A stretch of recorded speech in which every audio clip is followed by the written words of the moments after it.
چنانچہ ہمارے سلسلہ کے ایک بزرگ تھے حضرت مولانا عبد الغفور مدنی رحمۃ اللہ، مدینہ طیبہ میں تھے، اللہ نے ان سے بہت کام لیا، وفات ہو گئی۔ ڈاکٹر آیا، اسٹیتھوسکوپ لگاتا ہے، کہتے نہیں ابھی پیلپیٹیشن ہو رہی ہے۔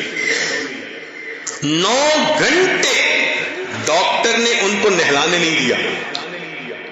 9 گھنٹے کے بعد پھر حضرت کے خلیفہ تھے، وہ تشریف لائے تو وہ تو معاملے کو سمجھتے تھے، تو انہوں نے پھر ڈاکٹر کو کہا کہ ڈاکٹر صاحب، جس دل نے لاکھوں دلوں کو زندہ کیا اس دل کو کیسے موت آ سکتی ہے؟ جس دل نے لاکھوں دلوں کو زندہ کیا اس دل کو کیسے موت آ سکتی ہے؟ اب ہمیں حضرت کو نہلانا چاہیے، دفنانا چاہیے، تب ان کو دفنایا۔ ہمارے اپنے قریب ساتھی تھے، شیخ ظہیر احمد ان کا نام تھا، نوجوان تھے، بالکل سفید داڑھی۔ ہمارے یہاں مہد میں سب سے پہلے جو کام کرنے والے احباب تھے ان کی خدمت میں امیر وہی تھے، مگر اللہ نے ان کو بہت نیکی دی تھی۔ امیر گھرانے کے بچے تھے، ابتدائی ساری زندگی جاپان میں گزری۔ آپ سمجھ سکتے ہیں کہ جس کی ابتدائی جوانی جاپان میں گزری ہو وہ کیسی نعمت کا پلا ہوا ہوگا۔ اور ایسے امیر ماں باپ کا بیٹا تھا کہ جب واپس اپنے ملک آیا تو اس کے والد کا کام تھا کرنسی چینجنگ، جو بزنس ہوتا ہے، جو کرنسی چینجر کا کام کرتا ہو اس کا تو بینک اپنا ہوتا ہے، یوں سمجھ لیں۔ اس باپ کا بیٹا تھا، کچھ عرصہ کام کیا، پھر اللہ رب العزت نے اس طرف متوجہ کیا، مجھے کہنے لگا جی کہ بس مجھے آپ اس دین کے کام میں اپنے ساتھ جوڑ لیں۔ میں نے کہا بھئی اپنے والد صاحب سے اجازت لے کے آئیں۔ وہ گیا، والد صاحب سے بات کی، بھائیوں کو مطمئن کیا۔ اس کے بھائی نے کہا کہ ہم ایک پورے شہر میں جو کرنسی چینج کی دکان ہے وہ صرف تمہیں دے دیتے ہیں۔ اس نے کہا میں نے دنیا میں بہت دیکھ لیا، اب مجھے بس اس لائن میں تھوڑا آگے بڑھنے ہے۔ خیر محنت کر کے آ گیا، پھر آ کے اس نے یہاں کام شروع کر دیا، اور یہاں چٹائی پہ سوتا تھا، تکیہ بھی نہیں ہوتا تھا۔ ہمیں تو یہ بعد میں پتا چلا نا، ہم سمجھتے تھے سب سو گئے تو جو سلانے والا ہے وہ بھی سو گیا ہوگا۔ وہ پتا چلتا تھا کہ سلانے والا سب کو سلا کے الگ جا کے تہجد کی نیت باندھ لیتا تھا اور مراقبے کی نیت سے بیٹھ کے بیٹھے بیٹھے نیند پوری کر لیتا تھا، لیٹ کے سوتا ہی نہیں تھا۔ مہینوں اس طرح گزرتے تھے اس اللہ کے بندے۔ بعد میں مجھے پتا چلا کہ اس نے کہا ہوا تھا، وہ جو روٹی بنانے والا ہے، کہ بھائی سب مہمانوں کی روٹی بنانا، میری روٹی بنانے کی ضرورت نہیں، میں کھا لیا کروں گا۔ تو میں نے بعد میں پوچھا بھائی کہاں سے کھاتا تھا؟ بس حضرت آپ کی جو روٹی بچ جاتی تھی، کبھی آدھی کبھی چوتھا حصہ، بس وہی کھا کے گزارا کر لیتا۔ روٹی نہیں پکتی تھی اس کی، یہ بعد میں پتہ چلا، اور ایسا کام کہ چھپا کے کرتا تھا، پتہ نہیں چلنے دیا۔ اللہ نے اتنا متبع سنت بنایا تھا۔ سفر میں گئے اور گاڑی میں ہیں، بیٹھنا چاہتے ہیں، پیٹرول ڈلوایا تو کسی نے پانی کا گلاس لا کے دیا، تو وہ وہیں بیٹھ گیا، اس نے پانی پیا، سنت کے مطابق دے دیا۔ تو اس نے کہا کھڑے کھڑے پی لیتے۔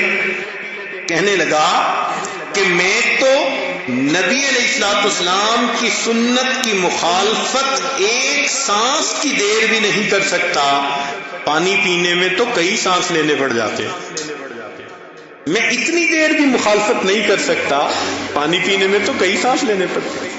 ایسی اللہ نے ان کو دل کی حضوری عطا کی تھی۔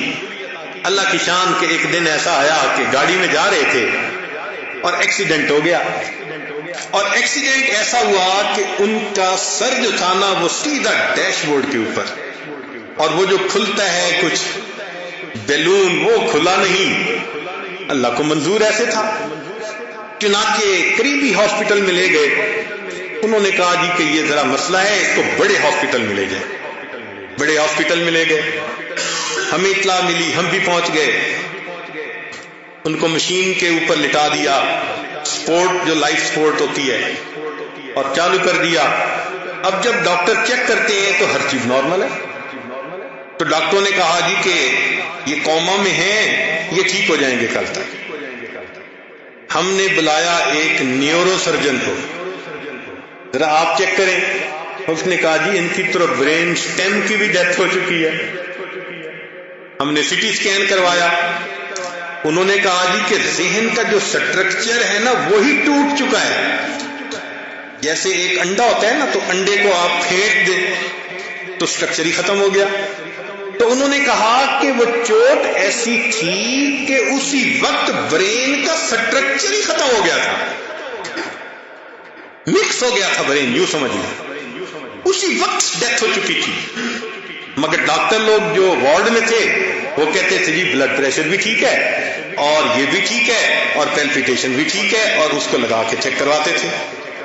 2 دن لگے ہمیں ان ڈاکٹروں کو کنونس کرنے میں، حتیٰ کہ میں نے ڈپارٹمنٹ کے سب ڈاکٹروں کو اکٹھا کیا اور میں نے ان کو کہا کہ اللہ نے آپ کو علم دیا ہے انسان کے جسم کا، آپ لوگ ڈاکٹر ہیں، میں آپ کے اس علم کا بڑا احترام کرتا ہوں، مگر یہاں پر معاملہ اس سے ذرا آگے ہے، یہ روحانیت کا معاملہ ہے اور یہ فیلڈ اس عاجز کا ہے۔ یہ جو آپ کو دھڑکن سی محسوس ہو رہی ہے یہ ہوتی رہے گی آپ جتنی دیر اس کو یہاں رکھیں۔ پھر جب ان کو کہا کہ دیکھو سی ٹی اسکین یہ کہہ رہا ہے اور نیورو سرجن یہ کہہ رہا ہے برین سٹیم کی ڈیتھ ہو گئی، فلاں ہو گئی، تو آپ صرف اس کی دھڑکن سے کیوں پریشان ہو رہے ہیں؟ اللہ نے اس کو بلا لیا، اب اسی دھڑکن کے ساتھ اس کو بھیجنا پڑے گا۔ تب ڈاکٹروں نے آنسوؤں کے ساتھ اس بندے کو رخصت کیا کہ زندگی میں ہم نے ایسا مریض نہیں دیکھا، دل دھڑک رہا ہو اور ہم اس کو دفن کے لیے اپنے پاس سے بھیج رہے ہیں۔